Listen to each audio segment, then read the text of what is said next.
टिप्पणी की थी और अब उसके बाद जो एक्शन है वो नजर आ रहा है। दरअसल जिस तरह से भारत में इन बयानों को लेकर लगातार नाराजगी देखने को मिली, उसके बाद अब मालदीव सरकार भी अब कहीं ना कहीं एक्शन करती हुई दिखाई दे रही है। तो एक बड़ा एक्शन मालदीव में देखने को मिला और 3 मंत्री जिनके द्वारा विवादित टिप्पणी की गई उन्हें सस्पेंड किया गया। बिल्कुल दीपेश, मालदीव के पूर्व राष्ट्रपति अहमद अदीब का बयान सामने आया है। पीएम मोदी पर टिप्पणी दुर्भाग्यपूर्ण बताई है। भारत से हमारा पर्यटन उद्योग चलता है, मुश्किल समय में भारत ने हमेशा मालदीव की मदद की है, तो ऐसे में सत्ता में मौजूद 3 मंत्रियों का प्रधानमंत्री पर टिप्पणी करना यह सरासर गलत है। मालदीव के पूर्व राष्ट्रपति का बयान अब सामने आया है। उन्होंने बिल्कुल साफ शब्दों में कहा कि प्रधानमंत्री पर टिप्पणी करना, वो भी तब जब भारत के प्रधानमंत्री और भारत से हमारे रिश्ते सबसे अहम इस लिहाज से हो जाते हैं क्योंकि पर्यटन के दृष्टिकोण से भारत हमारे लिए एक रीढ़ का काम करता है। तो भारत से अगर मालदीव का पर्यटन चलता है, इस तरह की बयानबाजी करना गलत है। पूर्व राष्ट्रपति मालदीव के जिन्होंने भारत के सपोर्ट में यह बयान दिया है।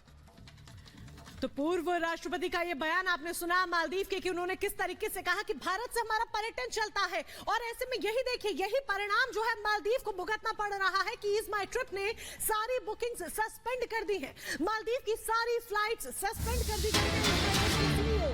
निशांत पिट्टी ने यह जानकारी साझा की है और कहा है कि देश की एकजुटता में हम साथ हैं। तो जो किया मालदीव ने उसका असर अब उसे भुगतना पड़ रहा है।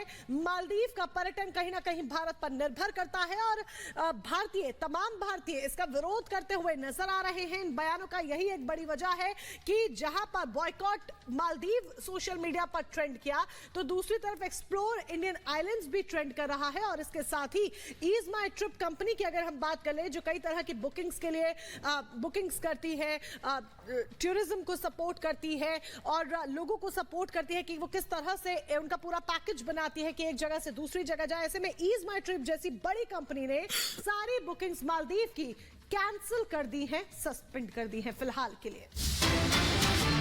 और इसी बीच एक और बड़ा अपडेट आपको दे देते हैं। विवाद पर भारतीय टूर ऑपरेटर्स का बयान सामने आया है।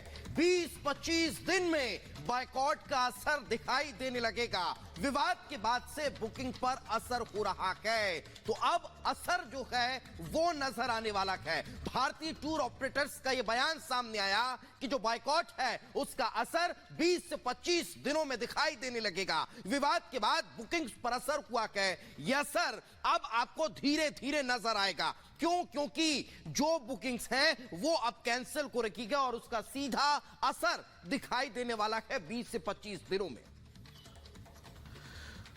बिल्कुल दीपेश, अगर पर्यटन के हिसाब से बात करें तो तकरीबन 11% सिर्फ और सिर्फ भारतीय पिछले साल मालदीव में गए थे। यानी कि उनके पर्यटन की रीढ़ अगर भारत को कहा जाए तो शायद यह बिल्कुल गलत नहीं होगा।